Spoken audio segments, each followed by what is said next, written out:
નમસ્તે મિત્રો, મારા કિચનમાં આપ સૌનું સ્વાગત છે। મિત્રો, ઉનાળાની સિઝન આવી ચૂકી છે અને આ સિઝનમાં ઠંડા તેમજ મીઠા મધુરા શરબત પીવા કોને ન ગમે। માટે જ આજે આપની સાથે હું ફુદીના તેમજ લીંબુનું સ્ટોરેજ શરબત બનાવવાની રેસીપી શેર કરવા જઈ રહી છું। તો ચાલો સાવ સિમ્પલ રીતે સ્ટેપ બાય સ્ટેપ બતાવું કઈ રીતે બનાવી શકાય।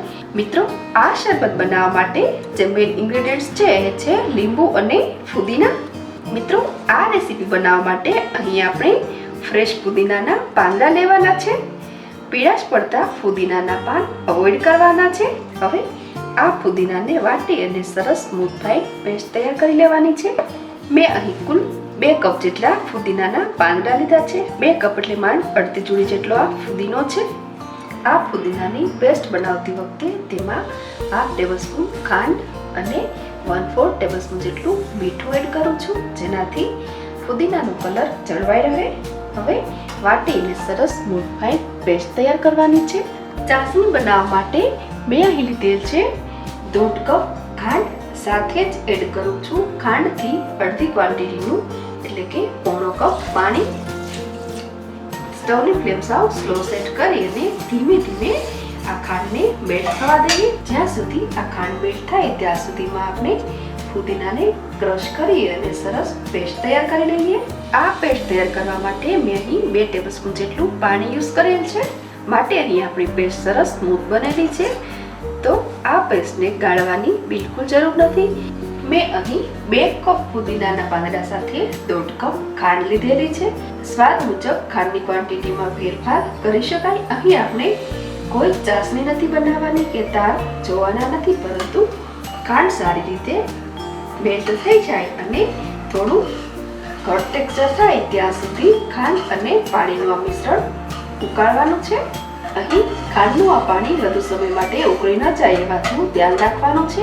જો પાણી વધુ ઉકળી જાય તો સ્ટોરેજ કર્યા બાદ જામી જવાની શક્યતા રહે છે, માટે વધુ ઉકળી ન જાય એ વાતનું ખાસ ધ્યાન રાખવાનું છે। મિત્રો, મેં અહીં ખાંડ લીધેલ છે, પરંતુ આ શરબતને વધુ હેલ્ધી બનાવવા માટે ખાંડના ઓપ્શનમાં તમે ખડી સાકર પણ લઈ શકો છો। અહીં થોડી જ વારમાં આપણે ખાંડ સાવ પાણી સાથે મિક્સ થઈ ગઈ છે। આ સમયે આપણે એડ કરીશું ફુદીનાની પેસ્ટ।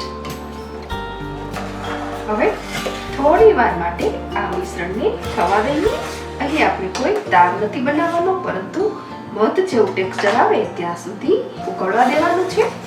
હવે અહીં આપણે બબલ્સ પડતા જોઈ શકીએ છીએ। આ સમયે સ્ટવની ફ્લેમ સાવ સ્લો સેટ કરી દેવાની છે અને આ મિશ્રણના 2-3 ડ્રોપ્સ લઈ અને ચેક કરી લઈએ। અહીં આ મિશ્રણમાંથી કોઈ દાગ નથી બનતો, પરંતુ આંગળી પર ચીપકે છે અને મધ જેવું જરા કટ ટેક્સચર દેખાય છે। આવું આંગળી પર ચીપકે એવું જ ટેક્સચર અહીં તૈયાર કરવાનું છે। તો હવે સ્ટવની ફ્લેમ ઓફ કરી દઈએ અને આ મિશ્રણને થોડું ઠંડુ પડવા દઈએ। ઠંડુ પડતા જરા ઘટ થયેલ છે। અહીં આ મિશ્રણની થિકનેસ અહીં પરફેક્ટ છે। મિત્રો, અહીં આપણે કોઈ આર્ટિફિશિયલ કલર એડ કરેલ નથી, છતાં પણ સરસ એટ્રેક્ટિવ ગ્રીન કલર આવેલ છે। આ સમયે હવે હું એડ કરું છું 1/3 કપ લીંબુનો રસ। 1/3 કપ એટલે કે 85 ml મેં અહીં 4 મીડિયમ સાઇઝના લીંબુનો રસ લીધેલ છે। અહીં એ વાતનું ધ્યાન રાખવાનું છે કે આ મિશ્રણ સાવ ઠંડુ પડી ગયા બાદ જ આપણે અહીં લીંબુનો રસ એડ કરવાનો છે। લીંબુનો રસ એડ કરવાથી શરબત ખૂબ જ ટેસ્ટી લાગે છે, તેમજ લીંબુ એ પ્રિઝર્વેટિવ તરીકે કામ પણ કરે છે। હવે સ્ટોર કરવા માટે આપણું આ શરબત તૈયાર છે।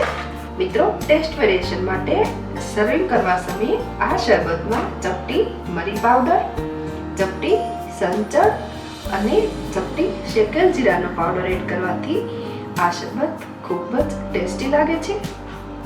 અહીં આપણું ફુદીના અને લીંબુનું સ્ટોરેજ શરબત તો તૈયાર છે। હવે તેને કઈ રીતે બનાવીને સર્વ કરવું તે જોઈ લઈએ।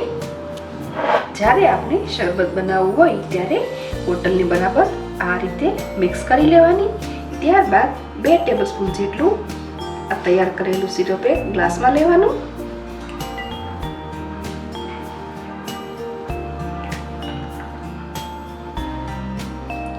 તેમાં 2-3 ક્યુબ બરફના મૂકી દેવાના. હું અહીં સરસ ટેમ્પટિંગ લુક માટે ફ્રેશ ફુદીના મૂકું છું, પરંતુ તે ઓપ્શનલ છે. હવે તેમાં એડ કરીશું થોડું ઠંડુ પાણી.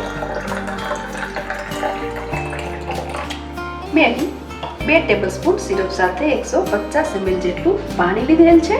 તો મિત્રો, એકવાર આ શરબત બનાવીને સ્ટોર કરી લીધા બાદ બનાવીને સર્વ કરવાનું કામ ખૂબ જ આસાન અને ઝડપી છે. તો મિત્રો, ઉનાળાની સિઝન આવી ચૂકી છે, તો તમે પણ બનાવી લો ફુદીના અને લીંબુનું સ્ટોરેજ શરબત.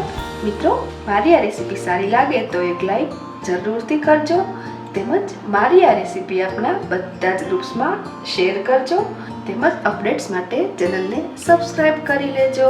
એક નવી રેસીપી સાથે જલ્દી મળીશું. Thanks for watching.